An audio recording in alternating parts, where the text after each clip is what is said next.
Jagannath, Jai Radha Kanta, Jai Jagannath, Jai Radha Kanta, Jai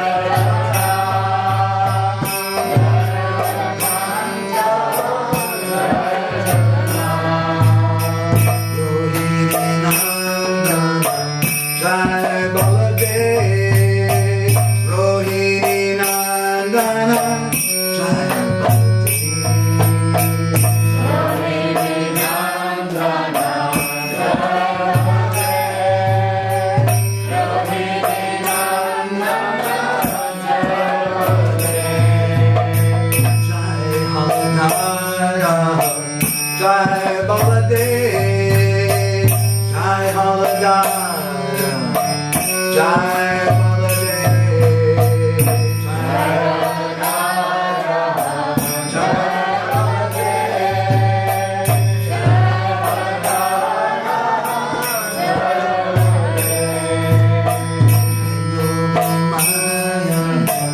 Jai Subhadra Ma, Jai Yoga Maya, Jai Subhadra Ma,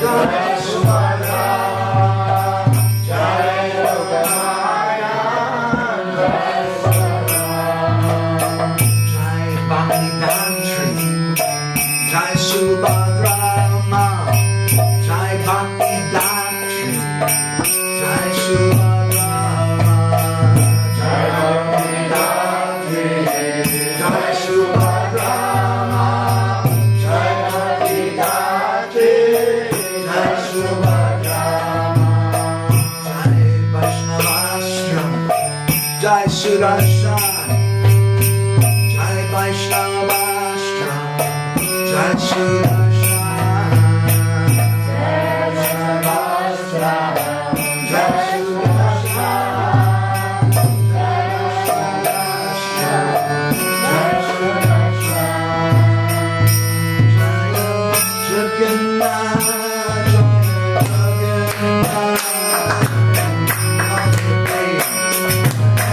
Subhadra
Gurave Gurachandraya Radhikaya Tadalaye Krishnaya Krishna Bhaktaya Tad Bhaktaya Namo Namaha Isachiputram Tatra Swarupam Rupam Dashagrajam Murupurim Maturim Gostavatim Radha Kundam Girivalam Mahoradika Madhavasam Prapto Yashipatita Kripaya Shri Gurum Dhamnatosmi Ajanulambuto Bujo Kanakavadato Sankirtanai Kapitaro Kamalaya Taksho Vishwambaro Dvijavaro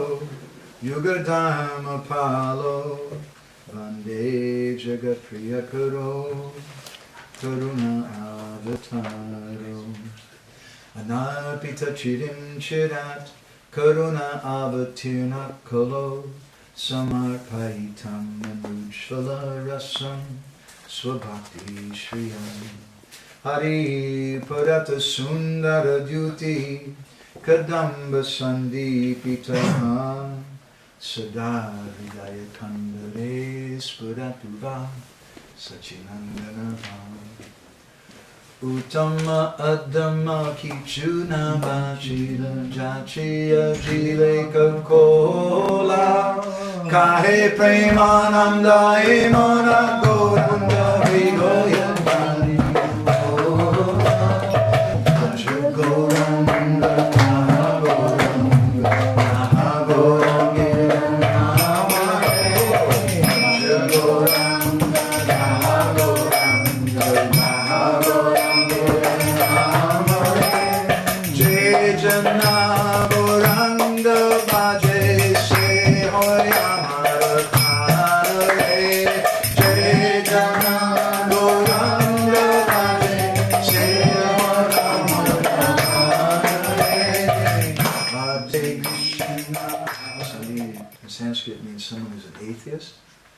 Pasandi means someone who's acting like there's something they're not.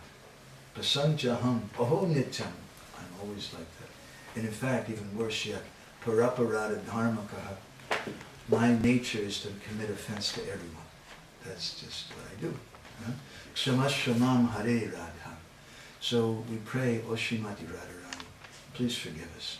Dehi me sadhu dharmakam. Please make me into a saintly person. So there's a nice verse which is very famous in Orissa. It's a pranam mantra to Jagannath Baladev Subhadra. You please repeat after me. Nilachala, Nilachala, Nibasaya, Nibasaya, Nityaya, Nityaya, Paramatmane, Paramatmane, Balabhadra, Balabhadra, Subhadrabhyam, Subhadrabhyam, Jagannathaya, Jagannathaya, Te Namaha, Te Namaha, Jagannathaya Te Namaha, Jagannathaya Te Namaha, Jagannathaya Te Namaha, Jagannathaya Te Namaha. First thing, I'd like to ask everybody to come really closely. First of all, I'd like to ask everybody a question. What is the painting of behind Gornitai? Can anyone say? Can you say? Wrong. Shiva temple? Shiva temple? Yes, but where?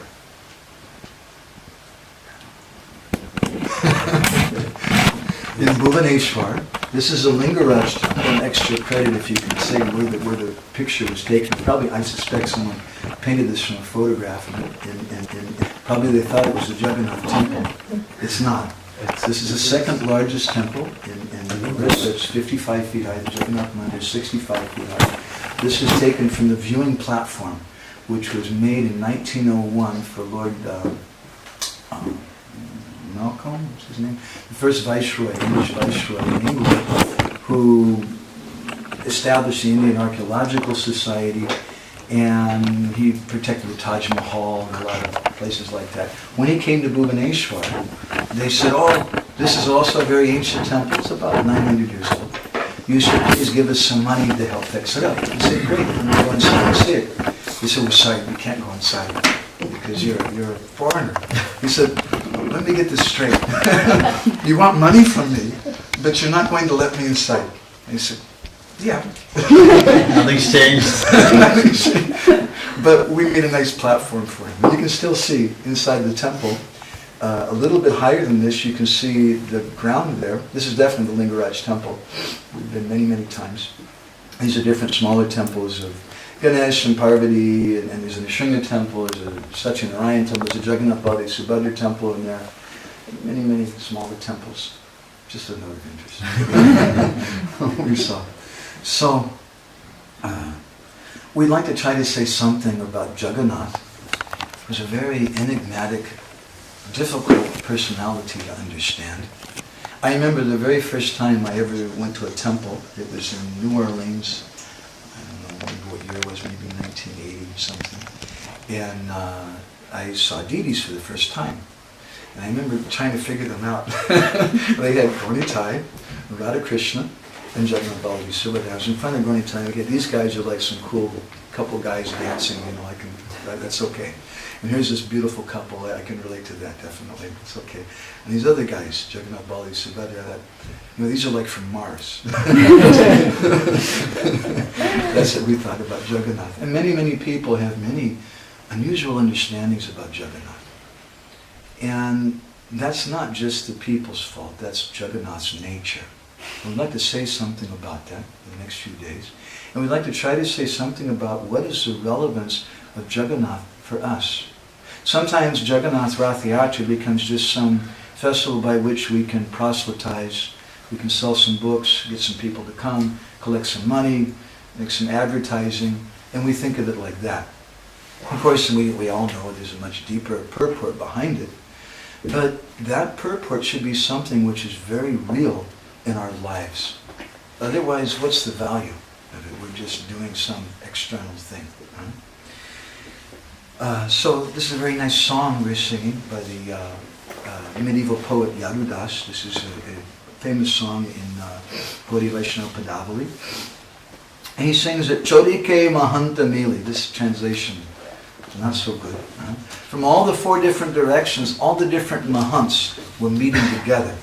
It says all the great souls, but in particular, it's mentioned the mahants. And this corresponds with something in the next line. What are they doing? First of all, Koraye Kirtana Keli. They're doing Keli Kirtan. Their pastime, their Keli, their play is Kirtan. The very important point. Sata Sampradaya Gao Gita. And this is not even in the translation at all. It's very sad. 100 Sampradayas are there together and they're all singing very loud. Now, wait a minute. At the time of Chaitanya Mahaprabhu, at the Rath Yatra, Mahaprabhu's associates, there's 100 Sampradayas. I'm not really sure. In the 13th chapter of Madhya Lila of Chaitanya Charitamrita, which is a section on Jagannath Rath Yatra, the word Sampradaya is not mentioned 100 times. It's only mentioned, I think, maybe 14 times. And it's used to indicate different groups of devotees, like the devotees who are the followers of Advaita Charya, the devotees who are the followers of Mukunda, the devotees who are the followers of Rupa and Sanatan and Mukunda, so many different devotees. They describe them as Sampradayas.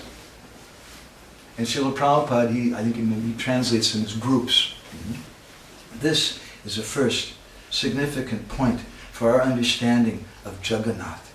He's Jagatnath. He's not Purinath, he's not Odiyanath, he's not Hindunath, he's not Indianath, he's Jagannath. He's the Lord of the universe. He's the Lord of everyone. When Chaitanya Mahaprabhu is dancing in Kirtan at Rath Yatra, this is the meeting of two worlds. In the language our Guru Maharaj sometimes would use, there's Leelananda, Jagannath, there's Krishna, he's relishing some ecstasy at his Leela of Rath Yatra. And there's also Premananda, manifested in the form of Prem Purushottam, Sachinandana Gaura Hari, Sri Chaitanya Mahaprabhu, who is experiencing great prem. So when those two come together, something else happens. Apurva Paramananda, some unprecedented, astonishing bliss, which we've never seen or heard about before. Bhaji Chaturdasha Kol. There in that kirtan, you could hear the sound of 14 different mridangas which Gagana Bedila roll. They seem to break the sky.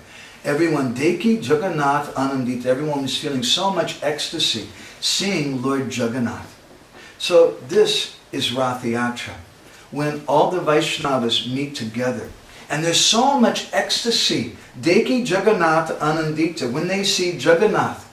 It doesn't say there's so much ecstasy when they see Purinath, or, when they see ISKCON Nath, or Hindu Nath, or the Lord of my group, but when they see Jagannath. And when they all come together, Chodike Mahanta Meli, all the different great Mahants from so many different places, Korye Kirtana Keli, they're doing wonderful pastimes of Kirtan. Why does it mention Kirtan especially? Maybe Krishna Katha they might not agree on exactly all the time, because there's some different moods. If Narahari Sarkar was there, he had a very different mood. Vrindavan Das Thakur had another kind of mood. And Advaita and Nityananda, slightly different moods. Sata Sampradaya Gaya Gita, therefore there was 100 different Sampradayas. They're coming together and singing. This is Rath Yatra. Rath Yatra is the worship of Jagannath, who is the Lord of the universe. And this really is the platform of peace. But we've experienced, even in our own society, this is a little controversial thing to start off with, please forgive me. But if you speak with friends, you have to speak very frankly. And then if you speak very frankly, you can come a little close. So we feel a little comfortable here. There are so many different groups sometimes. Bhaktivinoda Thakur speaks about this in Krishna Samhita. He says some very powerful things. He says that sectarianism is a byproduct of the absolute truth. Interesting. Sectarianism is a byproduct of the absolute truth. Just like when you eat prasadam, there's a byproduct of prasadam.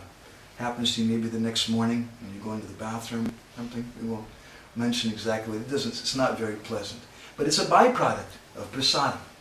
So sectarianism is a byproduct of the absolute truth. When acharyas first ascertain and instruct the truth, it is not polluted with sectarianism.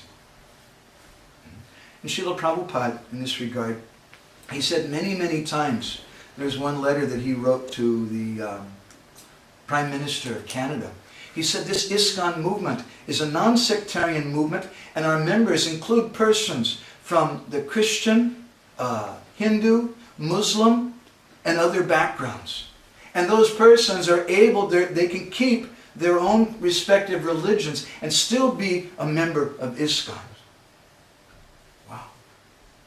This was Srila Prabhupada's vision for this society. And because Srila Prabhupada had that vision, it was relevant. And this is why so many other religions in the 60s in America, they weren't relevant. People didn't want to hear that back then. Let me ask all of you, be very honest. How many of you here before you joined, raise your hand, really liked organized religion? Raise your hand. You liked organized religion. That's very good. She's honest. Anybody else liked organized religion? How many of you really didn't like organized religion? Raise your hand.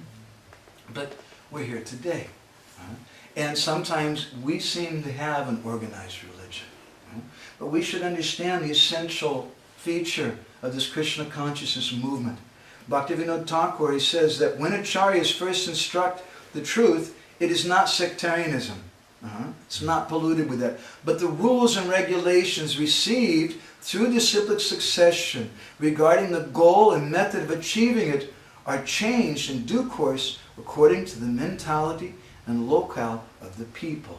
And therefore Srila Prabhupada, when he came, he spoke something a little different externally than what Srila Bhaktisiddhanta did, or our previous acharyas, because that's the function of guru and acharya, to give something which is relevant for a particular place and time.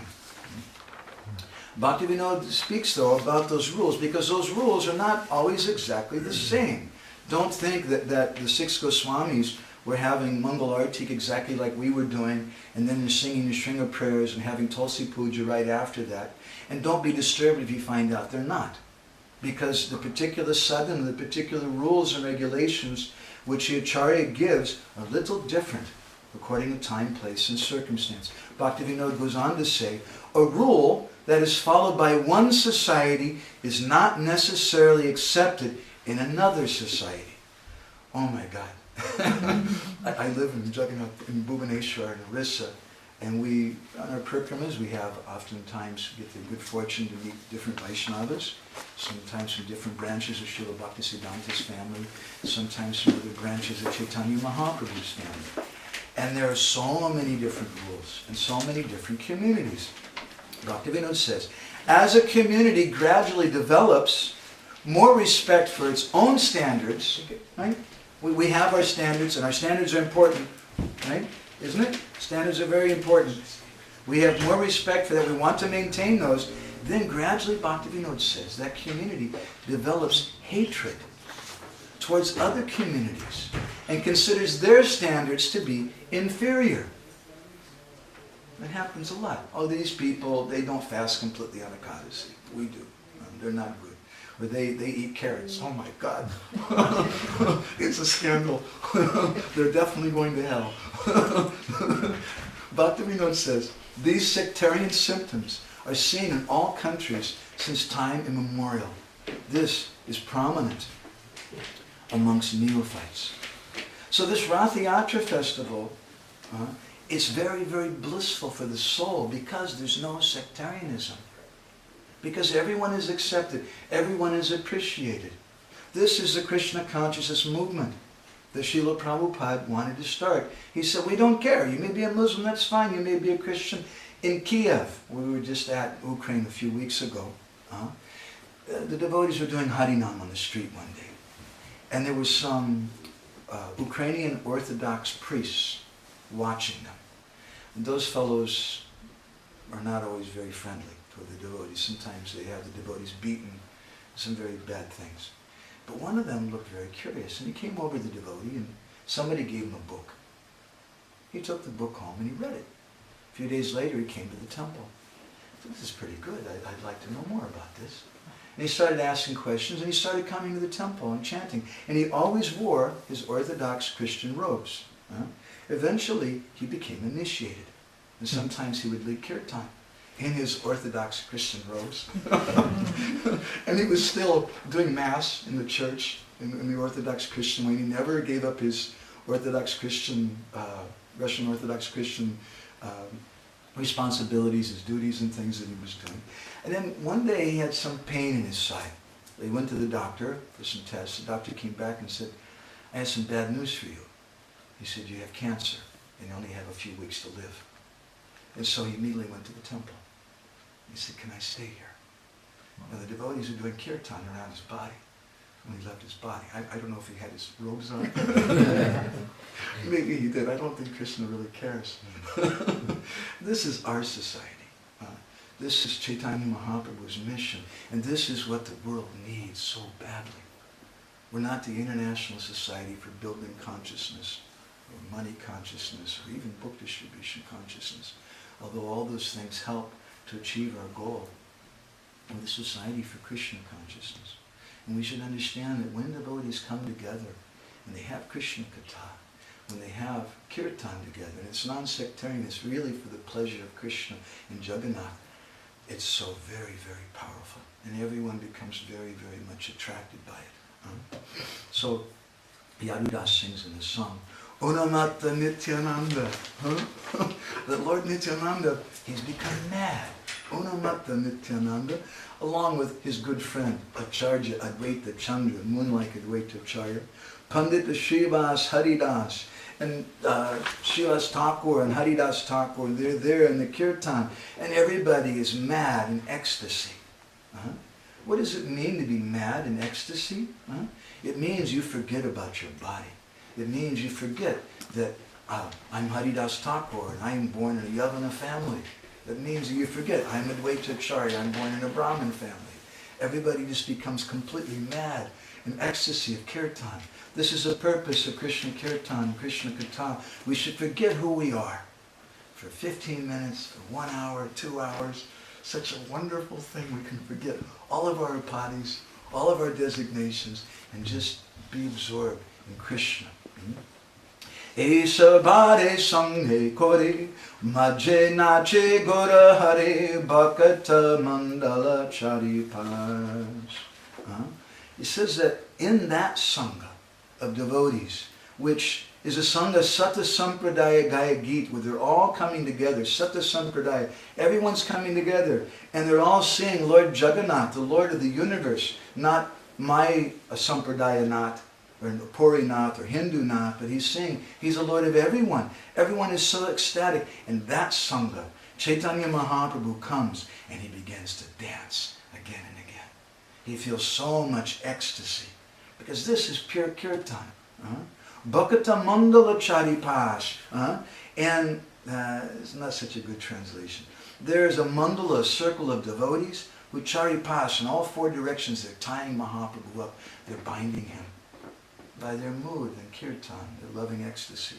Hare Hare Bolo Bole, Pada Bhare Mahi Dole, Noyane Bahoye Chaladaru. Chaitanya Mahaprabhu is going through that kirtan and in great ecstasy is calling out, Hare Hare! And his Pada Bhare Mahi Dole, his feet, when they're hitting the ground, the earth is shaking. Nayana Bahai Jaladhar. And from his eyes, so much water is coming, like rivers of water, coming from the eyes of Sri Chaitanya Mahaprabhu. Premera Taranga Ranga. There's waves of this ecstatic prem in that kirtan. Sumeru Janiya Anga. And Mahaprabhu's beautiful body, his anga, his limbs, defeat the golden mountain Meru. Tahe Ashta Shaktika Bikar. And all different Shaktika Bikar is manifesting in the body of Sri Chaitanya Mahaprabhu and in the body of the devotees. This is not organized religion, mechanical religion. This is something from the heart. And this is what Srila Prabhupada came to give. And this is why Srila Prabhupada gave Jagannath in the very beginning and gave Jagannath Rath Yatra. It's something for everyone. And at least at Rath Yatra, everyone can come. In Orissa, do you know who comes for Rath Yatra? You have Shaivites. Some of the Shaivites, they think that Lord Jagannath is Shiva. You have some Sri Sampradaya Vaishnavas who come. Some of them think that Jagannath, no, he's Narayan. And others, they think that he's Krishna.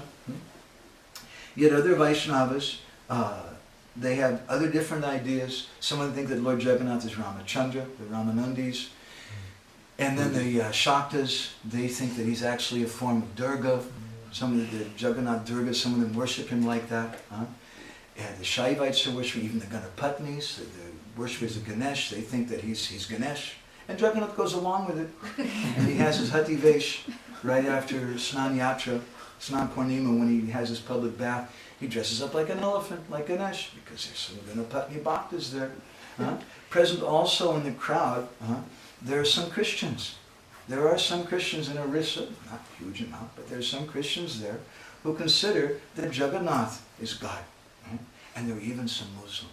There's one village in Orissa that's been having Rath Yatra for many, many decades, and it's all Muslims who make the cart and pay for everything and put on the festival. Jagannath is something when everyone comes together, not just all these different religions, but you also have Bollywood movie stars and politicians going there. And they're also worshipping Jagannath, seriously. What is their concept of Jagannath? They think he's a cultural symbol. And that's what he is. He's the big cultural symbol. And he's something everyone can agree on. You can't say that about Radharaman. We love Radharaman, but it's not that Christians and Muslims are going there for darshan of Radharaman. Maybe sometimes some politicians, so they get some votes. But it's not like in Jagannath Puri. So this is the platform of unity for the whole world. Indra Mimars was saying a nice thing in South Africa, the Durban Rath Yatra a couple of years ago. He said that here we have Jagannath Baladev Subhadra, and we have the meeting of all races. We have the blacks, Jagannath. We have white people, Balarama. We have yellow people, Subhadra. It's a little bit of a stretch maybe, but why not? We appreciate everybody. So Mahaprabhu, Baba Baishi Roy, he's completely in ecstasy. Not chita joy. He's dancing and dancing. And meanwhile, dire dire chali Jagannath. Jagannath starts going very slow. Dire dire. Ananda Bishmoya Mandeki Prema Sankiratan Nija Parikara Ganasata. And Sri Chaitanya Mahaprabhu, with great ecstasy, he sees that Prema Sankirtan of his associates. Nija Parikara Ganasata. And everyone in that kirtan, all of his associates, are feeling so very, very blissful. Dure Gela Duka Shok, Premaya Basila Lok, Stabara Jangama Pasu Paki. He said that in that kirtan. Dure Gela Duka Shok. There's no unhappiness, there's no happiness, suffering, all these lamentation, these things have gone away. Premaya Basila Lok. Everyone is floating in the ocean of prem. Stabara, the non-moving living entities, Jangama, moving entities. Pasupaki, the beasts and the birds. Jai Prema Bilas, the Dham, Jadu Kohi Anupam, Jai Dikila, Se Tar Saki. And anyone who sees these pastimes, they'll understand this is the fact. Jai Dikila Te Tar Saki, they're a witness to seeing this thing. This is what the world needs today. This is our Krishna consciousness movement, a movement which really has no sectarianism. We have sectarianism also because we have everything. Some people want sectarianism. Okay, we also have that here. But that's not what the movement is meant for. This movement is meant to create a platform which people of all different religions can take part. In Jagannath Puri every year, now there's a number of Japanese people who come. And they appreciate Jagannath so much. They're not Hare Krishna devotees. They come because this is a real festival of the world. This is for everyone. They see like that. And our festival should be like that. Our temples should be like that. This is a very difficult thing. This is a practical, honest comment. It's very difficult to avoid sectarianism. As soon as you have 4 people, then you have 2 groups. But at least for Kirtan and Krishna Katha, at least some Krishna Katha, we should be able to come together and feel some relief. Oh, there's no sectarian message and not just trying to collect money. As Srila Prabhupada once instructed the GBC body, our favorite comment, Prabhupada said this chanting should go on. Instead of meetings, resolutions, dissolutions, revolutions, and no solutions, there should be chanting. This is our movement. And to fulfill the desire of Srila Prabhupada and Sri Chaitanya Mahaprabhu, this is required. And this is Jagannath. So we'd like to try to say a few things about Jagannath over the next few days. Jagannath is very enigmatic, and that was the title of our talks, Enigmatic Lord of the Universe.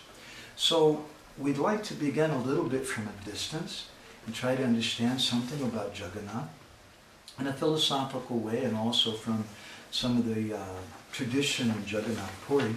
And then tomorrow we'd like to ask one of our favorite questions, as we try to address, Kotai Radha.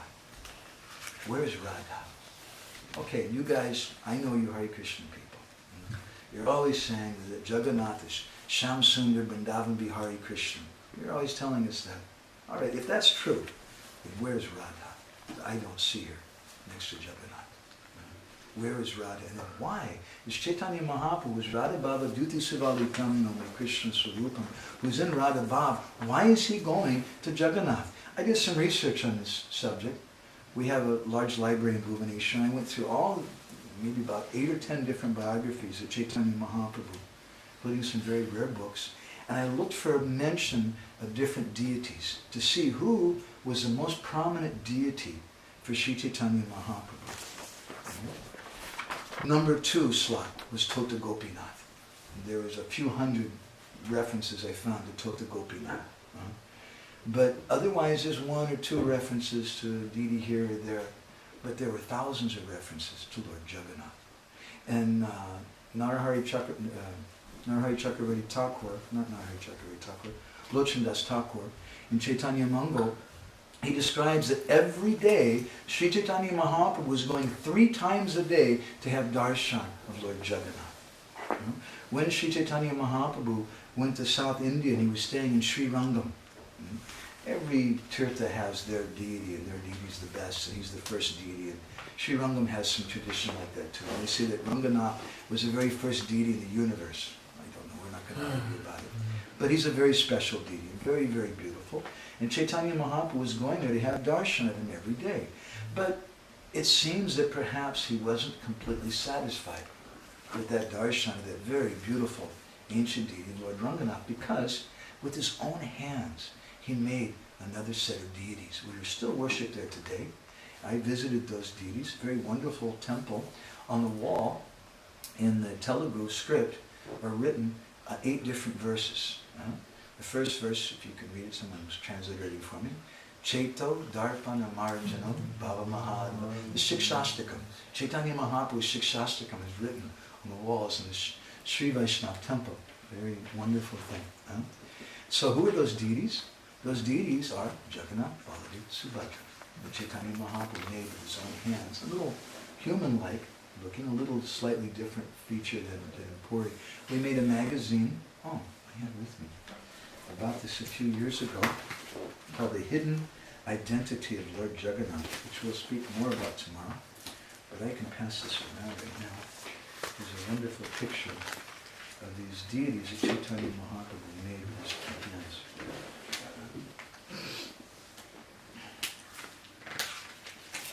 Yeah. Just here on top. Pass it around. The deities in Sri Lanka made by Sri Chaitanya Mahaprabhu's personal hands. You can show the camera maybe too. So, there's a very intimate connection between Sri Chaitanya Mahaprabhu and Lord Jagannath. How do we understand Lord Jagannath? Prabhuji was asking a very good question this morning. I really liked very much. He said, I don't mean to be offensive or anything, but isn't Jagannath like, it's not such an important name of Krishna. I mean, Lord of the universe, we'd rather hear about Radha Vinod, or Radhanath, or Vrindavan Bihari, or Yashoda Nandan. Bhaktivinoda Thakur speaks about this in his Harinam Chintamani. He says in the 2nd chapter, Mukhya Gona Bhedi Nama Dvipakar. He says there's 2 types of nam, 2 types of names of the Lord. One is Mukhya and the other is Gona. One is primary and the other is secondary. And then he goes on to describe, I'll chant this, I'll sing this, and even you can chant Hare Krishna in response. Mukhya o Gona Bede Krishna Nam Viprakar Mukhya Nama Shrai Jiva Pai Sarvasar Hare Krishna Hare Krishna Krishna Krishna Hare Hare Hare Rama. There's 2 divisions of Krishna's name, Mukhya and Gona, primary and secondary. And he says that Mukhya Nama Shrai, for those persons who take shelter of the primary names, Jiva Pai Sarvasar, they get the greatest benefit, the greatest thing. Shri Leela Ashray Kori Japta Krishna Nam, say Mukhya Nam Sarvaguna. Hare Krishna, Hare Krishna, Krishna Krishna, Hare Hare, Hare Ram, Hare Ram, Ram Ram, Hare Hare. Shilila Ashray Kori Japta Krishna Nam. Those names that are speaking about Krishna's Leelas, his pastimes, are the primary names of the Lord. And Sarva Gunadam, they're the abode of all wonderful qualities. And then he speaks more about Mukhinam, and he gives some examples of what is Mukhinam. Govinda Gopala Ram Shri Nandanandan Radhanatha Hari Sumati Hare Krishna, Hare Krishna, Krishna Krishna, Hare Hare, Hare Ram, Hare Ram, Ram Ram, Hare Hare. Dhanna Mohana Shama Sundara Bhava Vinata Braja Kumara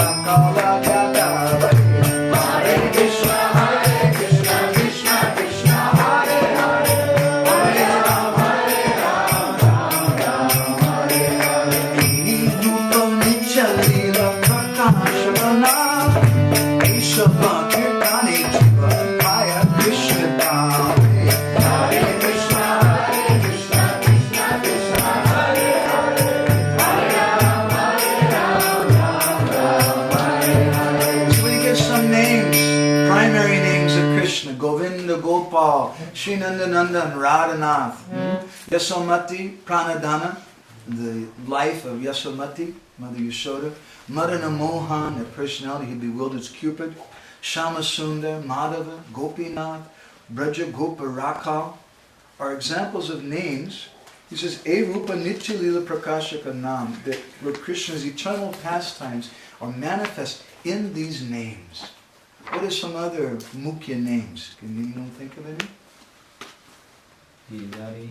Giridhari, the holder of Govardhan Hill. Anything else? Just to keep everybody awake. Any other primary names? Gopijana Vallabha. Gopijana Vallabha, very nice. Gopal. Madhava. Madhava? Madhava is one of the primary names Bhaktivinoda mentions in these verses. Anybody else?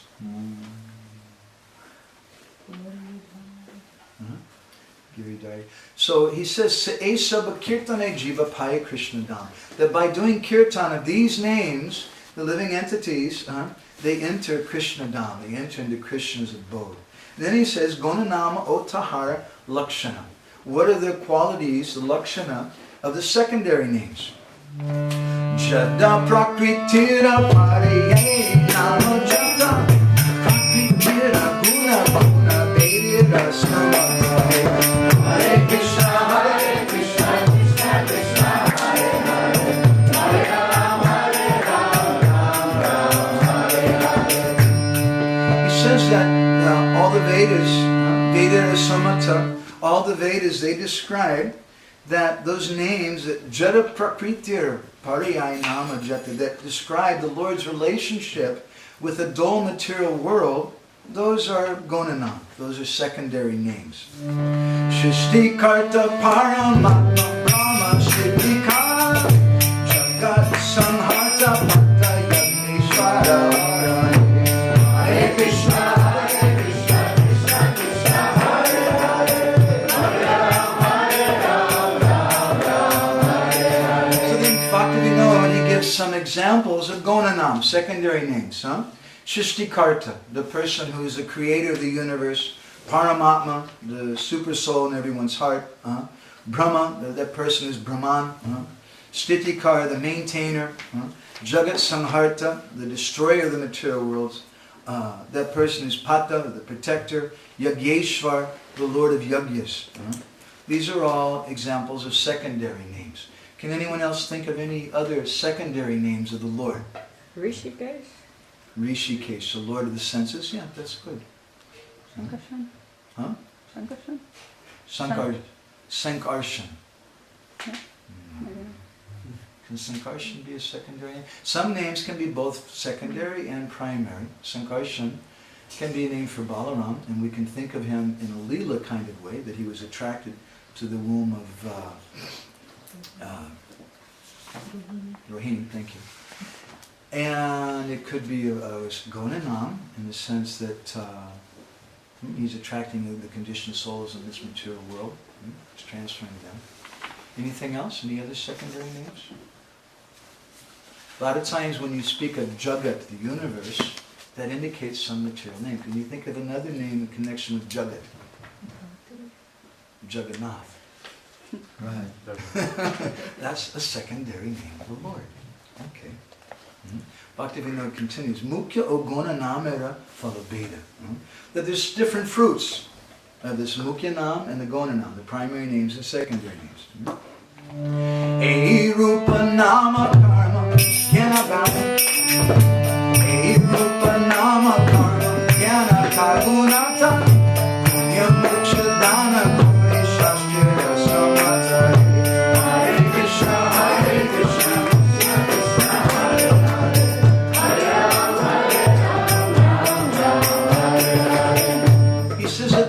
Gonanam, the secondary names, they're mentioned in the Karma Kanda, Jnana Kanda sections of the Vedas. And when you chant these names, like Shishtikarta, Jagat Samharta, Paramatma, Jagannath, then he says that Dana Koresh, Punya Moksha Dana, that they give some piety and they give impersonal liberation. Namirate Mukhya Bala Krishna Premadana Tara Mukhya Namirate Prabhu Sadhugane Hare Krishna Krishna Krishna Hare Hare Hare Ram Hare Hare. He says, but the Mukhya Nam, the chanting of the primary names, what is the fruit of that? Krishna Premadana. It gives Krishna Prem. Tara Mukhya Nama Matra Labe Sadhuganam. Only by chanting these primary names can sadhus attain this great treasure of Krishna Prem. I don't get the difference yet. Okay? Confused. Can you Thank you for explain saying again between the primary and secondary? You're really good. You're straightforward. I like that. Thank you. So there's two types of names, primary and secondary. We could give a mundane example. Primary name could be Boo Boo. That's what your mother may have called you when you were a little child. No? No? That's why you left home, right?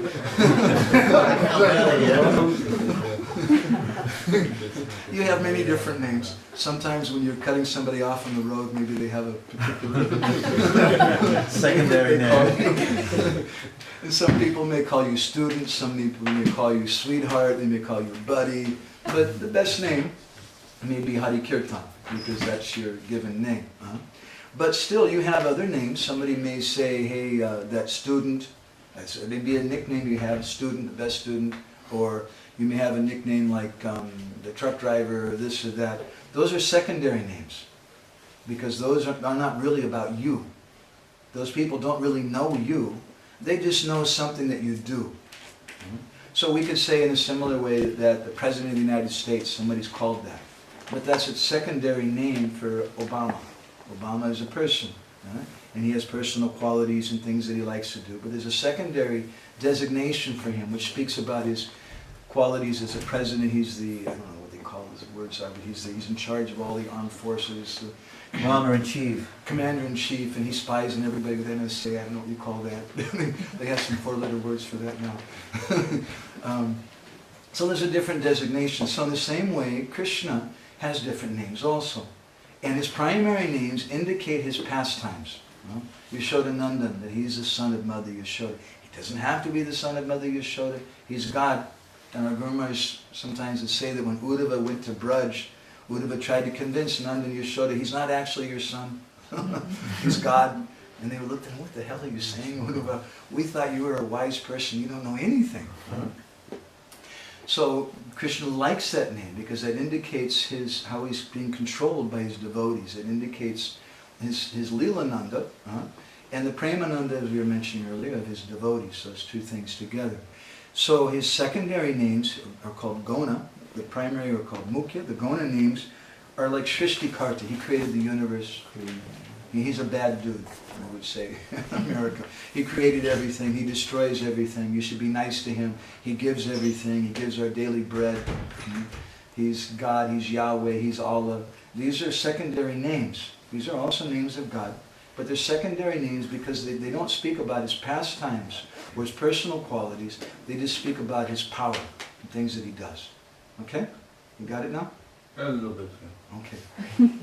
It's a very nice point. It's an important point for our movement also.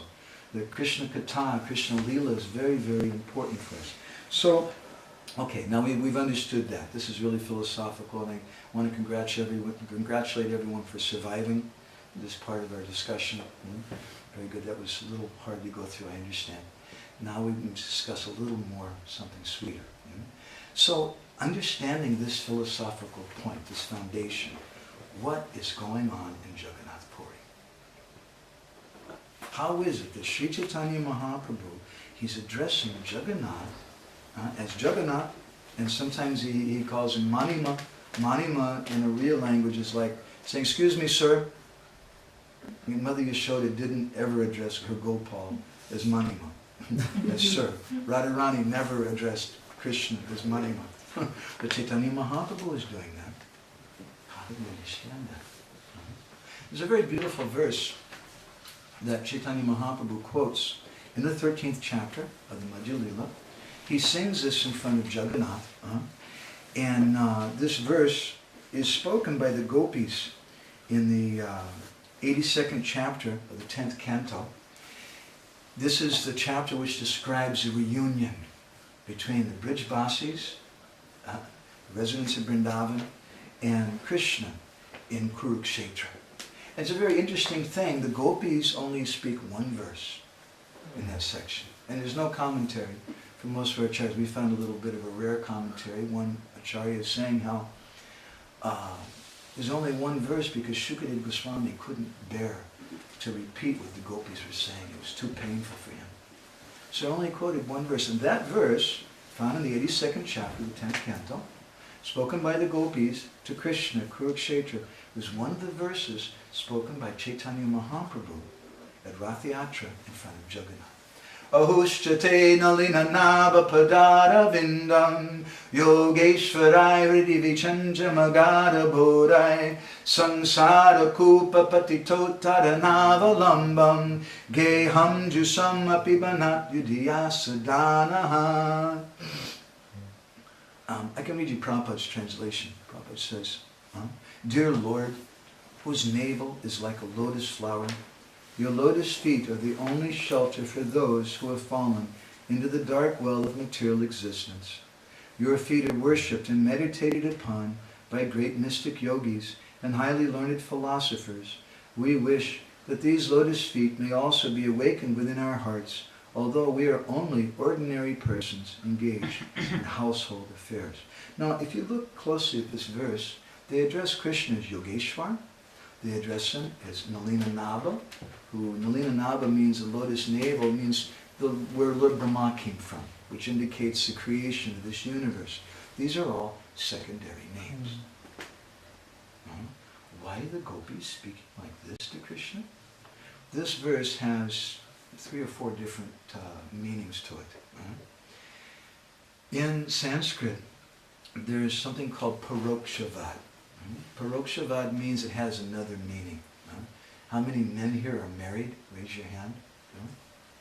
Married men here. Okay. It's very, very important for married men to understand parokshavad. Parokshavad means your wife tells you something, but she doesn't really mean it. And that's very confusing for a lot of men. For ladies out there, men are just simple guys. When you tell them something, they just think, yeah, she said that, so she must mean it. But women, they're not always like that. They have this parokshavad. I'll give you an example. Maybe it's your wedding anniversary. And you approach your wife, and she's been like collecting boga and things to cook a big feast for you for a week. And you come and say, hey, the boys just invited me to go swimming, and is it okay? Do you mind if I go out with the boys today? And she looks at you and she says, fine, go right ahead. What does it mean? Sure. It means that if you do that, you're in big trouble. It means that if you do that when you come home, she's not going to be there. I'm going to my father's house. This is parokshavad, in the material sense.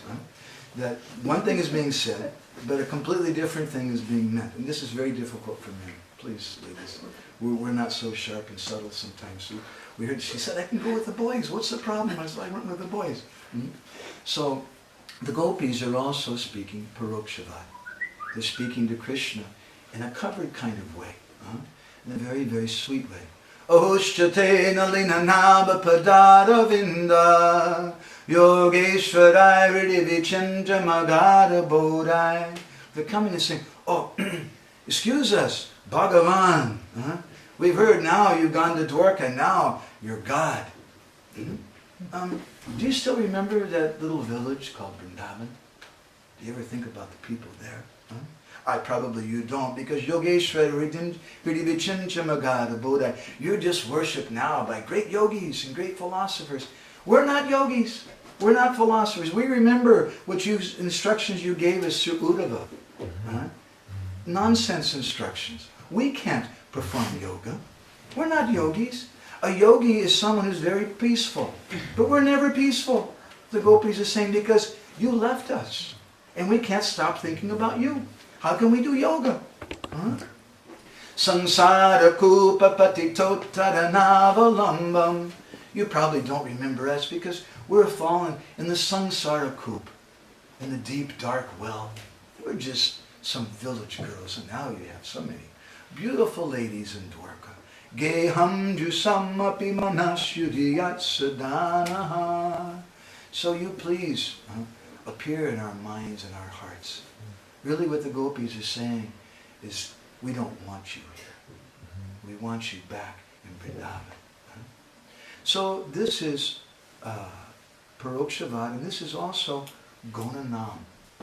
These are also secondary names. Just as Chaitanya Mahaprabhu is addressing Jagannath in Puri. So, it's a little difficult thing maybe to understand. Try to understand this. He's Jagannath. He's the Lord of the universe. But that position of being the Lord of the universe makes everything even more sweet.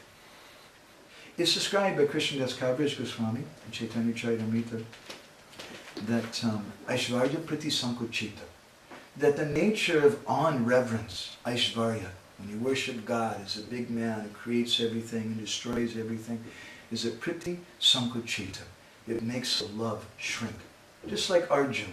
Arjuna was a bosom pal of Krishna. They used to sleep on the same bed. Sometimes they'd eat off the same plate. They were riding on a chariot together, doing so many things. They were very close friends.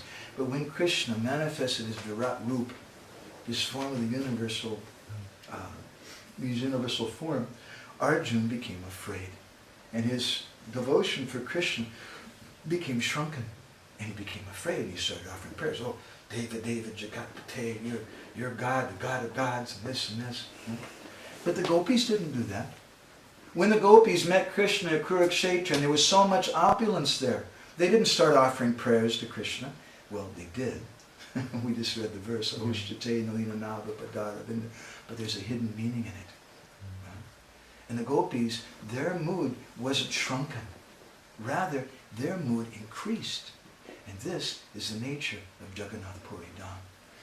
Jagannath Puri Dham is a place where the two opposites meet together. Aishvarya and Madhurja, or opulence and sweetness. Srila Sanatana Goswami in Brihad Bhagavatamrita, he describes this. Shri Krishna Devasya Sada Priham Tat Ketram Yata Shri Maturatataiva Tat Paramaishvarya Bara Prakasha Lokanusari Vyavuhara Ramyam. He says that this Jagannath Puri is very, very dear to Krishna, the same way that Vrindavan is dear. Mathura Mangala. Shri Krishna Deva Shri Sada Priyam Tat. It's always very, very dear to him. Kshetram Yata Shri Mathura Tataiva, just as Mathura Mangala Brajbhumi is. Tat Paramaishvarya. But in this place, you will find Bhara Prakasha, the manifestation of Paramaishvarya, great, great opulence. But at the same time, Lokanusari Vyavahara Ramyam, there's also very great sweetness there. This is a very enigmatic, difficult thing to understand. Bhagavan manifests different moods. When he wants to enjoy his pastimes, which are known as Madhurja Moya Lila, then he manifests as Swayam Rup Govinda, the son of Nanda Maharaj and Mother Yashoda, and he's Radha Kanta and Gopi Kanta, the Lord of Radha and the Gopis in Vrindavan. And Balaram manifests himself as Vrindavan Dham, and he enjoys his Madhurja Moya Lila, his sweet pastimes. When the Lord wants to enjoy his Aishvarja Moya Lila, the pastimes which are full of great opulence, then he becomes Lord Narayan. And Srimati Radharani manifests herself as Lakshmi Devi, and Lord Balaram manifests himself as Vaikuntha. When he wants to enjoy some pastimes which are mixed, there's some Nara Lila, but there's also great Aishvarya, then he comes as Bhagavan Ramachandra, and Radharani comes as Sita, and Balaram appears as Ayodhya, and he relishes those kinds of pastimes. When he wants to enjoy something a little sweeter, but still some opulence is there, then he becomes Dwarkadish. And he manifests himself in Dwarka with Rukmini and his different co-wives. And Balaram manifests himself as the abode of Dwarka. So the Lord manifests, the Lord and his devotees manifest in different ways according to these different moods. So if we want to understand a dham, a place, we should understand the mood of the Lord. So what is the mood of Lord Jagannath? Who is Lord Jagannath? Is this a place of opulence or is this a place of sweetness? It's a meeting place of two different worlds. Lord Jagannath, he's Jagannath. He's the Lord of the universe. He's living in the Lakshmi Mandir, the temple of Lakshmi Devi, but one of his names is Gita Govinda Thakur. He's the Lord of the Gita Govinda. And every day, traditionally, they have Gita Govinda recited for Lord Jagannath's pleasure. In this regard, we made a magazine some years ago about the different dresses of Lord Jagannath. And after that magazine was made, we were invited to meet Gajapati Dibya Singh Dev, the current king of Puri. He has a house in Bhubaneswar. And we went to see him and we gave him the magazine. And I thought this is a good opportunity. I should ask him some questions because he's the king of Puri. He knows a lot about Jagannath. I said, Maharaj, we found out about all these different dresses, Raja Rajvesh, there's this Bada Shringara Vesh, so many different Veshas, but one dress I could not find a story behind. I found out about details of all the different items of it, but I couldn't find the story. I said, what is that? I said, that's the Sona Vesh. Sona in Oriya means Sona. In Bengali it means gold, the golden dress. Very famous dress of Lord Jagannath. I think we have a picture of it here in the magazine also. This is many people's most popular dress of Lord Jagannath. And it's interesting in Jagannath Puri, when they have Rath Yatra, sometimes they may have 400,000 or 500,000 people. And then a few days later, a week or so later, they have the Bahuda Rath, and Jagannath returns back to the Sri Mandir. And at that time, just before he goes back inside the temple, he wears another dress, which is called Sunavesh, or the golden dress. And on that day, they say that between the three deities, Jagannath, Baladev, Subhadra, they have over 1 ton of gold on. They have a gold crown, they have gold earrings, gold necklaces, so much gold like anything. I'm pretty sure there's a picture in this magazine. So I couldn't find the history, the story behind that pastime, that dress. So when we went to see Gajapati Maharaj, I asked him, you've seen pictures of this perhaps sometimes. Jagannath has golden hands and golden feet, very famous. Gaudiya Vaishnavas generally don't like to see him like that, although it's really popular thing. Everybody thinks this is really far out. This is really cool. Not in there, maybe in here. So I asked Gajapati Maharaj, what is the story behind this dress? Yeah, okay. This is the Sunavesh of Lord Jagannath, his golden dress. You can pass that around. So I asked Gajapati Maharaj, what is the story behind this dress? And he's such a very simple, genuine devotee. The nature of a devotee is they're honest. They don't try to pretend there's something they're not. And he thought for a moment, he said, tell you the truth, I don't know. He wasn't trying to impress me that, I'm the king of Puri, I'm whatever. So I don't know. He said, but one thing is there.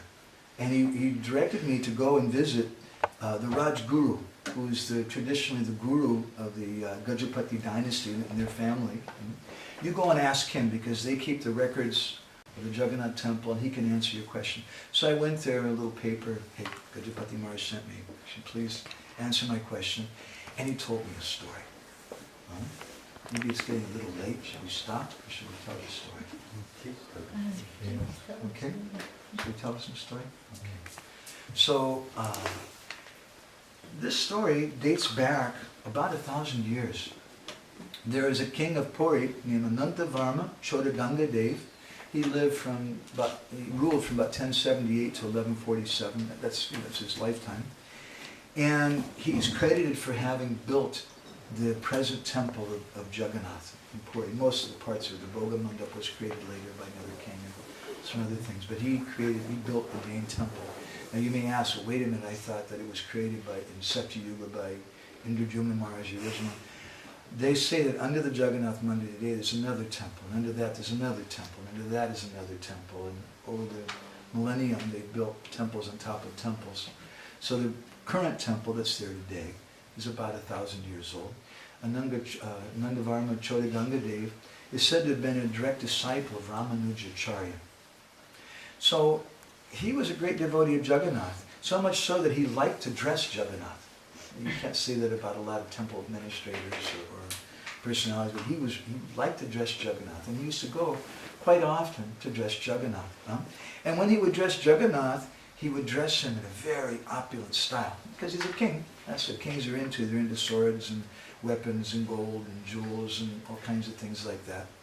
So he did like that. And every day when he would finish dressing, there was another pujari there whose name was Dineshwar Sharma. And Dineshwar Sharma didn't like to see Jagannath dressed like that. And so after Chodaganga Dev would leave, Dineshwar Sharma would go in and take it all off. And he'd dress Jagannath again with some peacock feathers and flowers and in the mood of brunch. And the king didn't have any idea this was going on. One day, he left his sword or something on the altar. I don't know. He went back to his palace and then he remembered, oh, I left this thing. So he went back there after half an hour and he found, much to his shock, that Jagannath, someone had taken off the dress that he put on him and given him a different dress.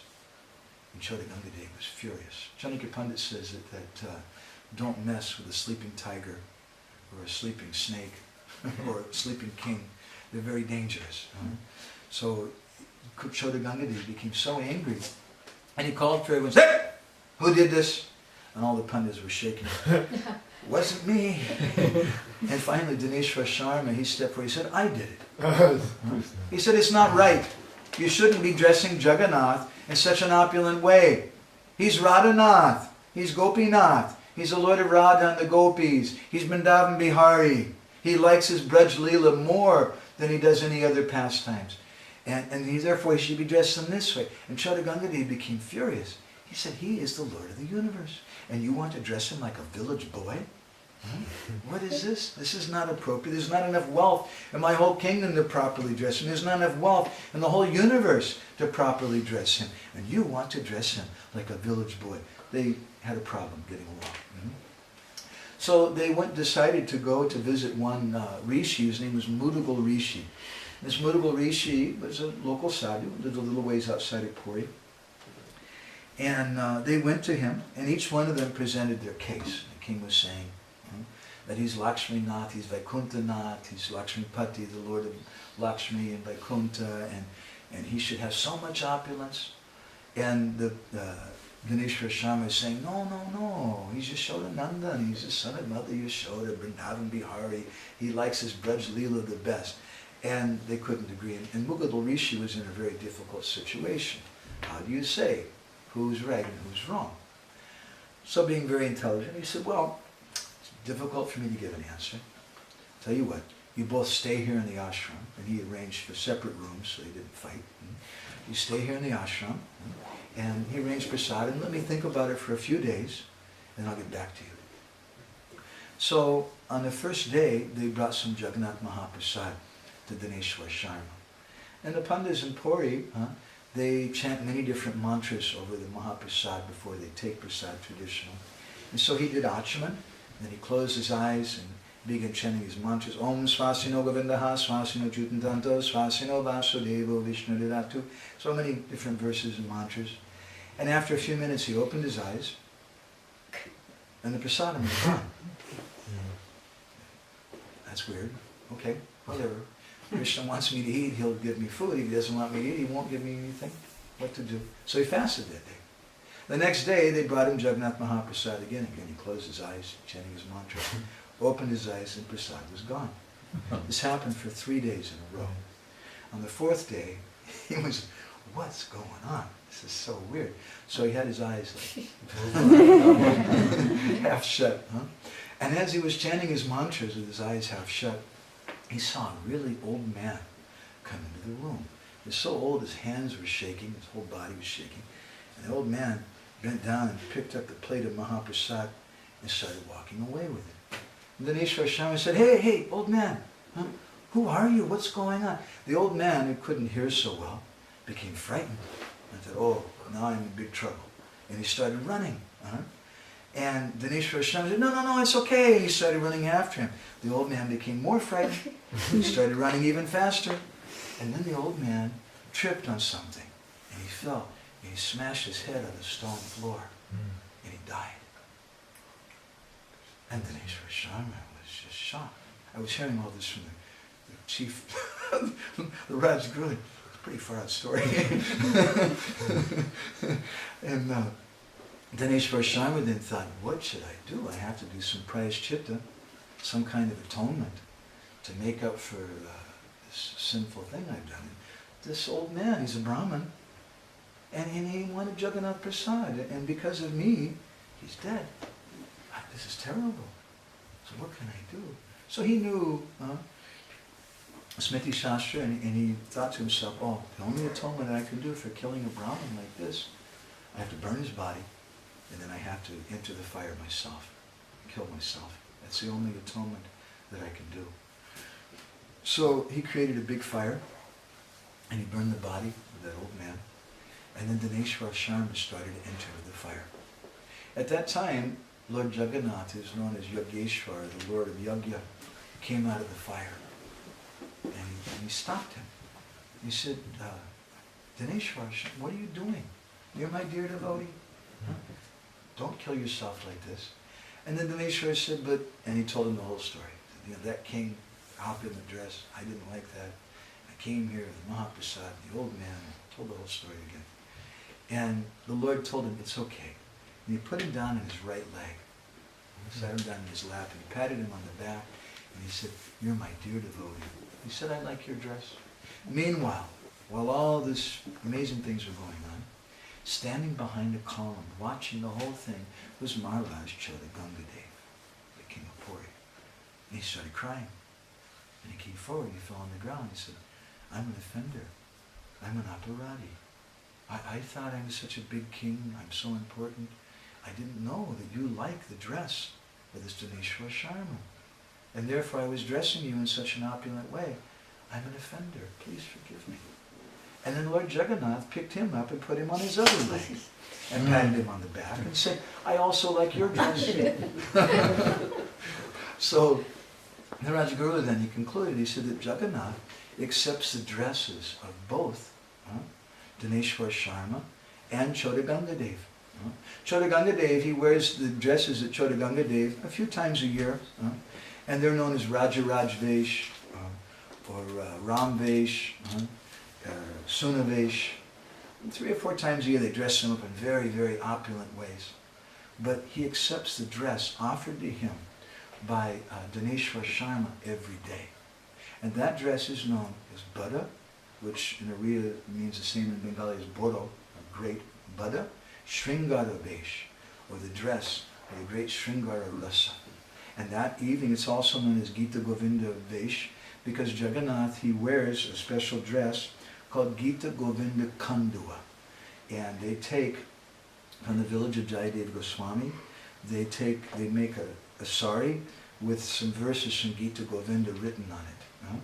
We met a very amazing lady in Puri around this time. Her name is Nalini Patnaik. And here's a picture of Nalini Patnaik. Nalini Patnaik doing her service. Every day she has a special service. She takes tulsi leaves, boga tulsi leaves, and she writes one word from Gita Govinda, those tulsi leaves. And every night when Jagannath wears his Bada Shringara Vesh, they take those tulsi leaves and they paste them to Jagannath's heart.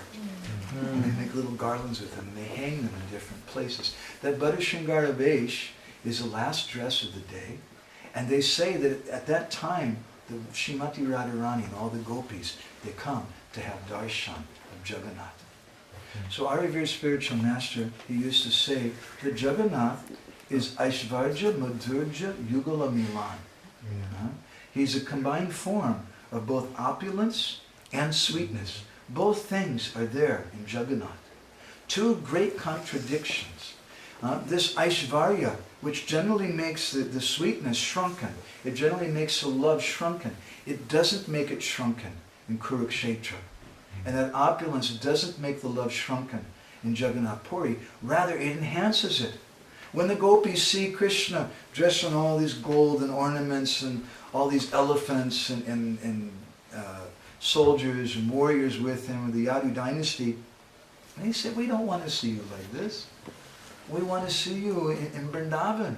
We want to see you with your vamsi, your flute, with a forest garland around your neck. We want to see you with Srimati Radharani and the gopis. We want you at Govardhan. We want you at Vamsivat on the bank of the Jamuna. We want you there. And those feelings become very, very intense. It's not that when they see his opulence, their feelings of love go away, they're minimized, they're enhanced. So this same feeling is there in Jagannath Puri Dham. And therefore we've described a little something about how the Lord manifests himself in different moods in different places. He has one mood in Vrindavan, he has another mood when he manifests his pastimes in Vaikuntha, another mood in Ayodhya, another mood in Dwarka. And his devotees and the Dham itself manifests in a different way to enhance those particular pastimes. So then what is Jagannath Puri Dham? Jagannath Puri Dham is the place of Aishvarya, great opulence, and the place of great sweetness. And this is described by Sanatana Goswami, Sri Krishna Devasya Sada Priyam Tat Chaitanya Tashri Mathura Tataiva Tat Paramaishvarya Bara Prakasha Lokana Sari Vyabhara Ramya. That there's both sweetness and opulence there. There are three dhams which are important to Gaudiya Vaishnavas: Vrindavan Dham, Navadvip Dham, and Jagannath Puri Dham. Vrindavan Dham is Madhurya Moya Dham, the place of great sweetness. Navadvip Dham is Odharja Moya Dham. It's the place of great munificence, the place of great kindness. And what is Jagannath Puri? Jagannath Puri is Sri Kshetra, the place of Lord of Lakshmi Devi. It's a place of great opulence. But our revered spiritual master said that Sri Kshetra has another meaning. It indicates Sarva Angsini Radhika, Srimati Radharani, who is the source of Lakshmi Devi. So both things are there. There's great opulence in Jagannath Puri, but there's also great sweetness, which is hidden by the opulence. And there's also munificence, great kindness. Sri Chaitanya Mahaprabhu, who saved Maharaj Prataparudra and Sarvabhauma Bhattacharya. Lord Jagannath there manifests his form as Petit Pavan, who's there to give mercy to all the devotees who come. You don't even have to go inside the temple. He's standing outside of the temple. There he is. Petit Pavan Jagannath, waiting to see all of his foreign devotees. It's a place of great kindness. All three things are there in Jagannath Puri, but they're mixed in a certain way, just like when we make khichdi or we make some sabji. You mix within it a certain amount of spices. If you put too much of some spice, it ruins the whole thing. So there's a certain effect which is created in Jagannath Puri with this opulence and this sweetness when they're combined together. And this is Lord Jagannath and Jagannath Puri Dham. So tomorrow we'd like to say a little something more about this. We'll speak about Jagannath and Radharani, and we'll tell this story in Three Loaves of Wood with a little more things that we've heard over the years from some different Vaishnavas and found out about the history of the worship of Radharani and how the history, the Gaudiya Vaishnava history of Radharani deities began not in Vrindavan. Before Radharani was worshipped in Braj, she was worshipped in Orissa. And we'll speak something about that in connection with Lord Jagannath. So thank you very much. Srila Prabhupada ki jai, Samaveda Bhakta Binda ki jai, Gaur Premanandi Vancha Kapilishcha.